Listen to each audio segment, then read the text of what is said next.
네, 보신 것처럼 네팔에서 눈으로 보고도 믿어지지 않는 초대형 재난이 발생했습니다. 비도 한 방울 오지 않았는데 이렇게 큰 홍수가 발생한 건데요. 시간이 지날수록 사망자와 실종자 수는 더 늘어나고 있습니다. 구조와 수색은 어떻게 이뤄져야 할지 짚어보겠습니다.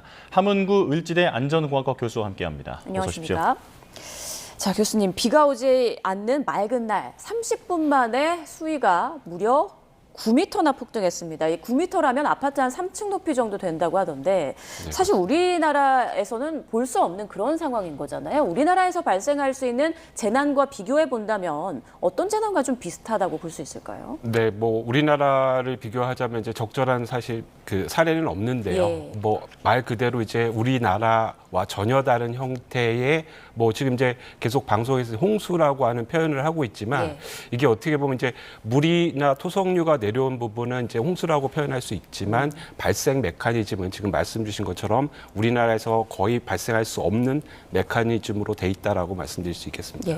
예. 발생 메커니즘이 우리나라에서는 볼 수 없다. 지금 현지 그리고 외신 보도를 보면 빙하호 붕괴가 꼽히고 있더라고요. 이게 어떤 재난인 겁니까? 네, 그 말 그대로 이제 빙하가 녹은 물이 고이면 이제 호수가 되는 거죠. 그런 걸 갖다가 이제 빙하호라고 얘기를 하는데 이 빙하호가 생기는 메커니즘을 좀 유심히 봐야 됩니다. 그러니까 결국은 이제 이 빙하호라는 것이 뭐 우리가 지금 이제 뭐 남동발전이나 뭐 두산 에너빌리티 가서 댐이라든가 이런 수력 발전 시설을 건설하지만 이 빙하호는 사실 이제 자연적인 형태에서 이루어진 거거든요. 그러니까 말 그대로 빙하가 내려오면서 그 안에 이제 여러 가지 바위라든가 안반이라든가 이런 부분들이 마치 댐처럼 자연적으로 막히는 그런 구조물을 형성을 하는 거죠. 이제 여기에 이제 빙하가 녹으면서 점점 이제 수위가 높아지고요. 이제 문제는 이렇게 피해가 커진 이유는 이 자연적으로 생긴 이 부분이 터져 나가면서 말씀하신 것처럼 순식간에 9m에 육박하는 이런 수위의 물이 말 그대로 이제 산악 지역이니까 뭐 우리가 이제 V자 협곡이라고 얘기하는데 그러니까 좁은 이런 협곡을 통해서 빠르게 쏟아져 내려오는 이런 형태로 발생을 했습니다. 여기서 이제 한 가지 더 문제는 뭐냐면 이게 그냥 우리나라 홍수처럼 물이라든가 이런 형태가 주가 아니라 예. 대부분 토성류라고 해서 돌이라든가 자갈이라든가 뭐 이런 부분들이 이제 같이 내려오면서 지형 자체를 완전히 초토화하는 이런 형태로 나타나고 있습니다. 처음에는 지진 발생이 전해졌다가 지진이 아니라고 이제 정정이 됐습니다. 미국 지질조사국에서 규모 5.2 수준의 빙하 암석 붕괴라고 발표했는데요. 이렇게 얼음과 바위가 무너진 것만으로도 지진 정도의 파괴력이 있었다는 거잖아요. 네, 그렇습니다. 이제 이번에 그 발생한 표현을 하면 이제 돌발적으로 일어났다고 해서 이제 돌발 홍수 예. 뭐 이렇게 표현을 하고 있는데 그 말 그대로 이제 앞서 말씀드린 이렇게 이 토석이라고 하는, 그러니까 모레인이라고 표현을 하는데요. 이 토석이라고 하는 이런 모레임이 앞서 말씀드린 것처럼 댐 형태가 되고요. 이 부분이 이제 여러 가지 수위 상승이라든가 그리고 이제 결국은 빙하라든가 얼음 이런 부분들이 이제 녹게 되면 부피가 줄게 되고요. 그래서 한꺼번에 터져 나가게 되거든요. 말씀드린 것처럼 이런 안반이라든가 이런 것들이 이제 같이 이동을 하기 때문에 마치 이제 지진에서 나타나는 지진파 형태가 발생을 한 걸로 이렇게 보여집니다. 예.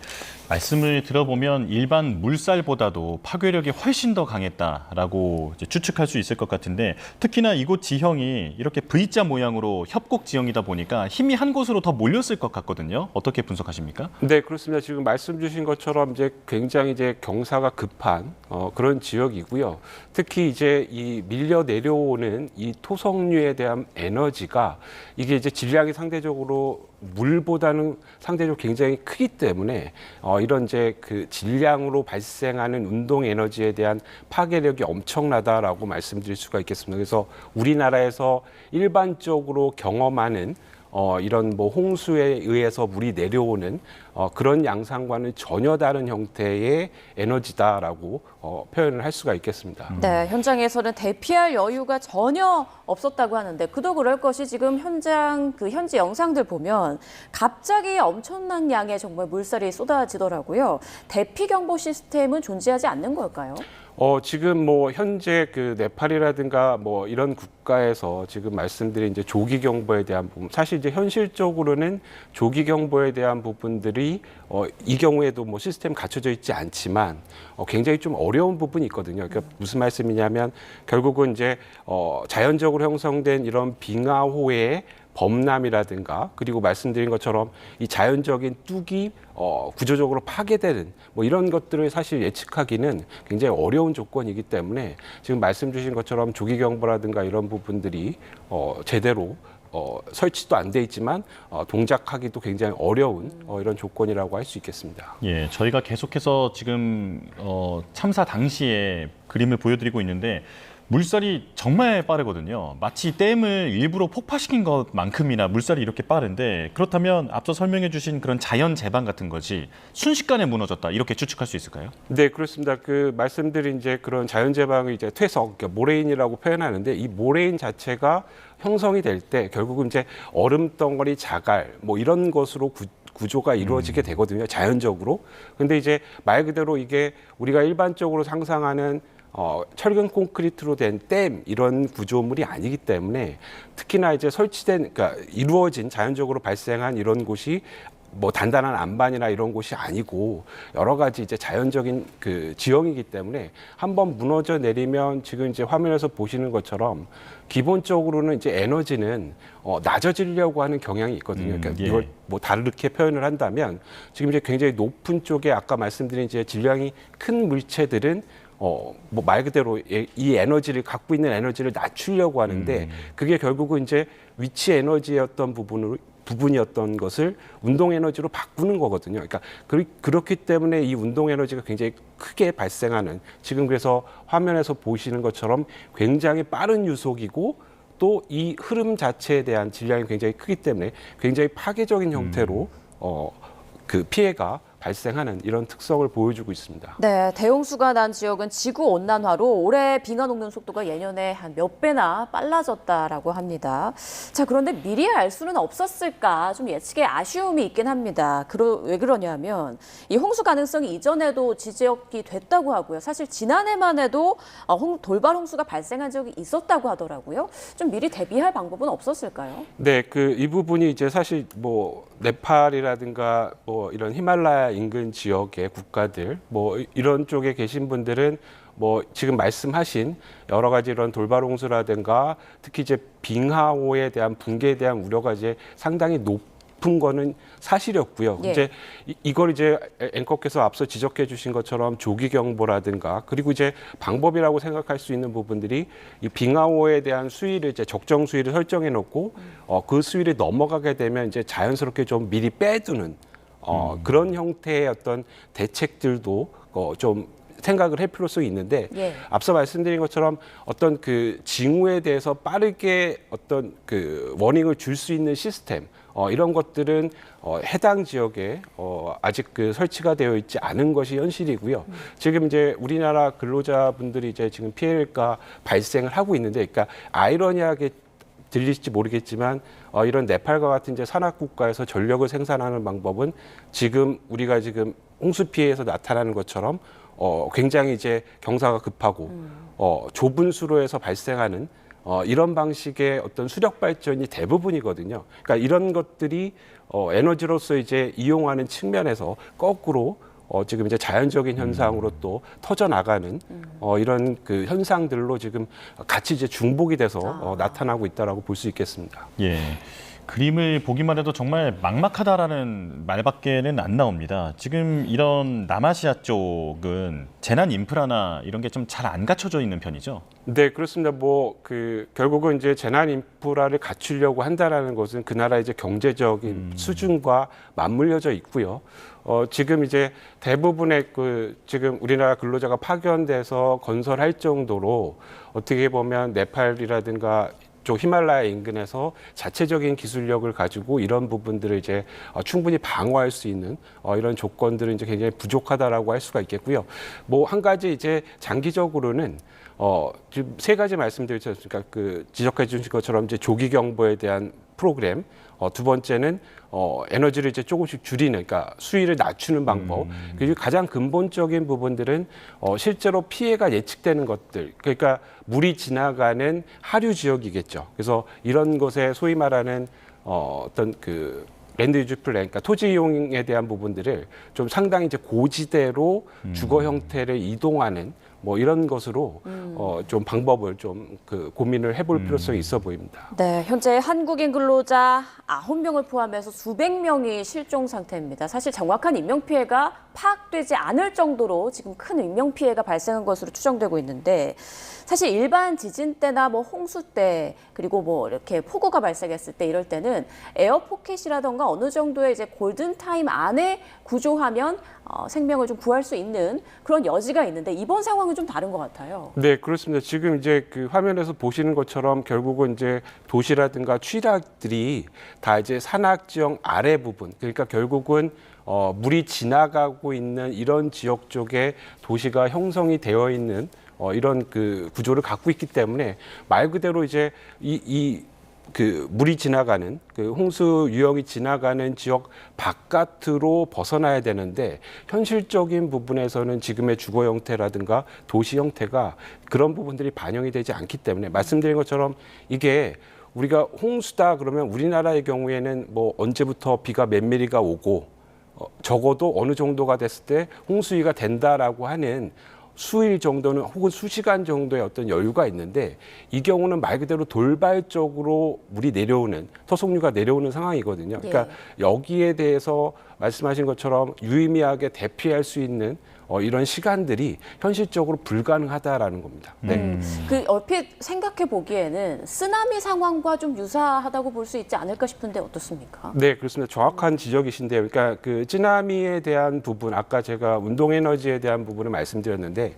우리가 기본적으로는 쓰나미도 어떤 그 해구에서 발생한 지진 때문에 바닷물을 융기시키는 거거든요. 그러니까 이 융기된 높이만큼 이 소위 말하는 파형이 전달이 되는데 이 파형이 우리가 생각하는 일반적인 파도랑 다르다는 거죠. 그러니까 앞서 말씀드린 대로 운동 에너지가 굉장히 크게 나타나기 때문에 얘가 어떤 지형이나 지물이나 이런 거를 만났을 때 에너지가 줄지 않거든요.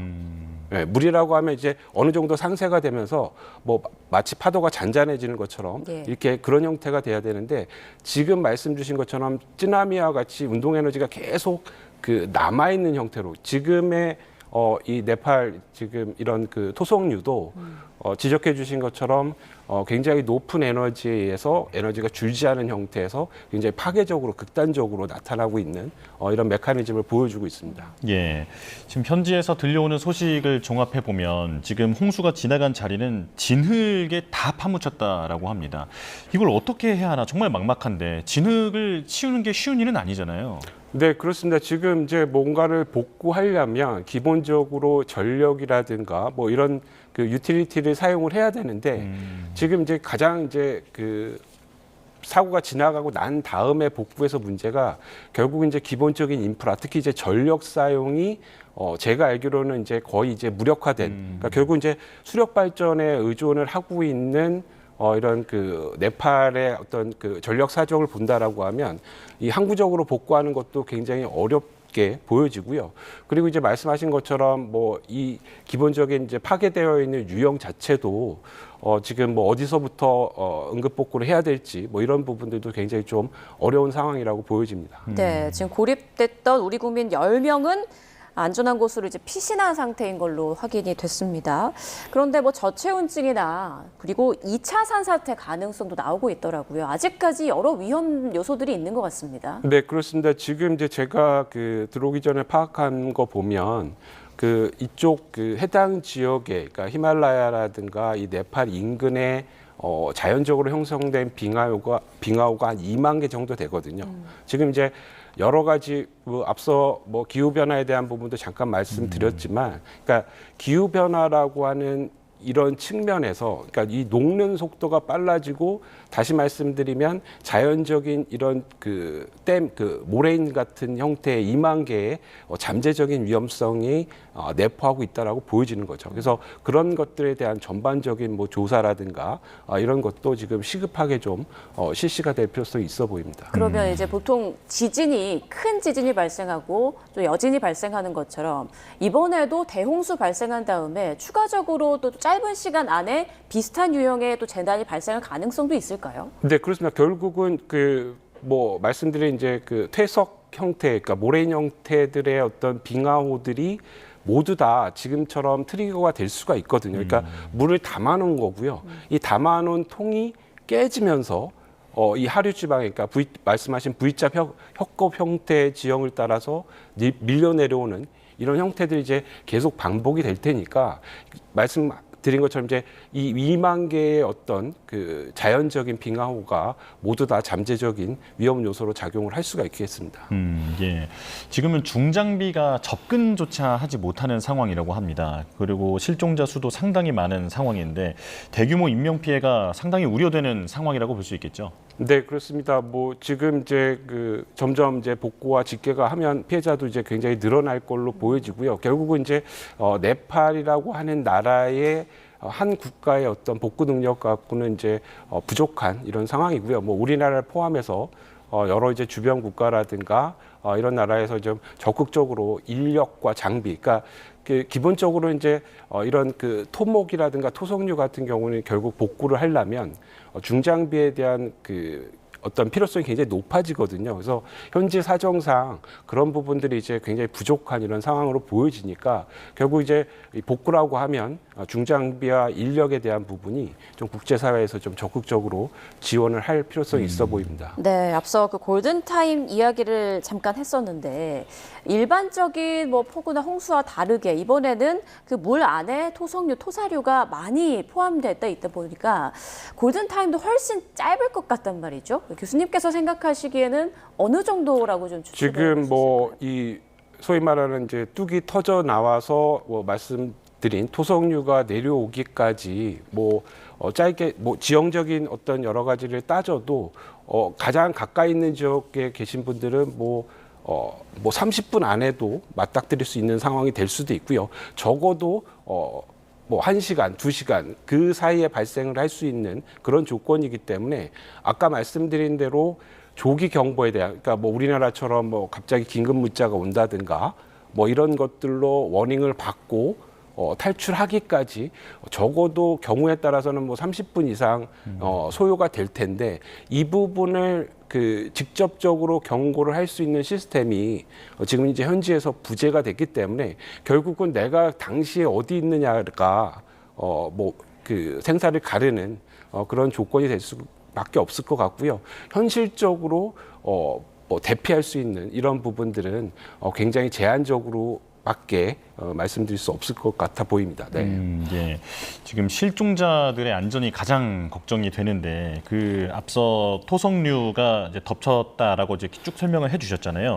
그 무게 자체가 상당할 것 같습니다. 그래서 깊이가 얕더라도 이제 파묻힌 실종자들이 생존하기가 쉽지 않아 보이는데 어떻게 보고 계십니까? 네, 그 제가 뭐 조금 원론적인 부분을 좀 말씀을 드리면 제가 아까 잠깐 말씀을 드리긴 했는데 결국은 이제 우리가 갖고 있는 에너지는 이 에너지를 낮추려고 하는 경향이 있거든요. 그래서 결국은 높은 쪽에 있던 이런 그 빙하호에 대한 여러 가지 토속류는 결국 이제 자기 에너지를 낮추려고 하니까 위치 에너지에서 운동 에너지로 바꾸는 시점에 대한 부분에서 높은 에너지가 발생하기 때문에 그런 맥락에서 놓고 보면 가장 이제 근본적인 대책은 제가 말씀드린 것처럼 실제로 피해가 예측되는 것은 시뮬레이션을 통해서 정확하게 우리가 판단을 할 수 있거든요. 그래서 그렇게 시뮬레이션상 위험한 지역에 있는 그런 부분들은 빨리 어떤 구조적인 부분으로 소산을 시키는, 그러니까 다른 쪽으로 여러 가지 주거 형태라든가 이런 것을 전환하는 이런 형태가 근본적인 방법이라고 이렇게 말씀드릴 수 있겠습니다. 네, 지금까지 나온 내용을 보자면 이번 돌발 홍수의 근본적인 원인은 지구 온난화라고 볼 수 있을 것 같은데요. 새로운 유형의 재난이다 이렇게 볼 수도 있을까요? 네, 그렇습니다. 뭐 사실 뭐 지구의 유구한 역사에서 뭐 빙하호들은 지금도 있고요. 뭐 옛날부터 있었는데 지금 이제 보신 것처럼 이렇게 이제 빙하호가 붕괴되는 과정에서 많은 피해가 발생하는 것이 지금 이제 뭐 극단적으로 지금 뭐 나타나고 있지만 이제 앞으로도 지금과 유사한 형태의 빙하호에 대한 돌발 홍수가 계속 발생을 할 거거든요. 그러니까 그거는 결국은 온난화에 의해서 빙하들이 이제 빠르게 녹고 있고요. 그리고 이 빙하호가 녹은 물이 수위 상승을 또 발생하고요. 그래서 이런 것들이 이제 점차 말 그대로 온난화가 트리거가 돼서 계속해서 이제 이런 돌발 홍수 형태의 어떤 그 재난이 빈번하게 좀 그 발생할 수 있는 가능성이 굉장히 높다. 이렇게 말씀드릴 수 있겠습니다. 예, 그렇다면 이런 건설 현장에서 어떤 방제 매뉴얼이나 이런 부분도 손봐야 할 지점이 많아 보이는데요. 어떻게 의견을 주시겠습니까? 네, 그렇습니다. 이제 결국 그 제가 모두의 그 산악국가 네팔에서의 전력 생산, 그러니까 그 가장 유리한 방법이 굉장히 많은 그래도 지속적으로 발생하는 수량과 그리고 높은 낙차를 발생할 수 있는 이런 부분인데 이게 거꾸로 재난의 형태로 나타난다면 그 두 가지의 요인이 굉장히 이제 파괴적으로 나타날 수밖에 없거든요. 그래서 이런 것들을 이제 건설할 때 최소한 그 상류 쪽에 이런 그 모래인 형태의 빙하호가 어떻게 작용을 할 것인지 그리고 이제 개발이라든가 이런 행위들이 이런 그 빙하호라든가 이런 것에 어떤 영향을 미칠 것인지에 대한 면밀한 좀 조사를 하고 거기에 대한 부분을 계획에 넣고 시행을 할 필요성이 있어 보입니다. 네, 알겠습니다. 지금까지 함은구 을지대 안전공학과 교수와 네팔 홍수 산사태 소식 짚어봤습니다. 고맙습니다. 네, 지금 네팔과 중국 국경지대를 강타한 홍수 산사태로 주택 2만여 채가 휩쓸려 내려갔다고 네팔 적십자사가 밝혔습니다. 리시 카날 네팔 적십자사 사무총장은 CNN과의 인터뷰에서 주택 2만여 채가 휩쓸려 내려갔고 수력발전소 14개와 많은 다리가 파괴됐다고 설명했습니다. 또 참사 현장에 접근하기가 어려워 많은 시신이 수습되지 못한 가운데 최대 10,000명이 실종됐다는 소문이 돌고 있다고 덧붙였습니다. 특히 수력발전소 터널에도 많은 사람이 갇혀 있는 것으로 알려졌으며 터널에 고립된 인원을 구조하는 건 상당히 어렵다고 말했습니다.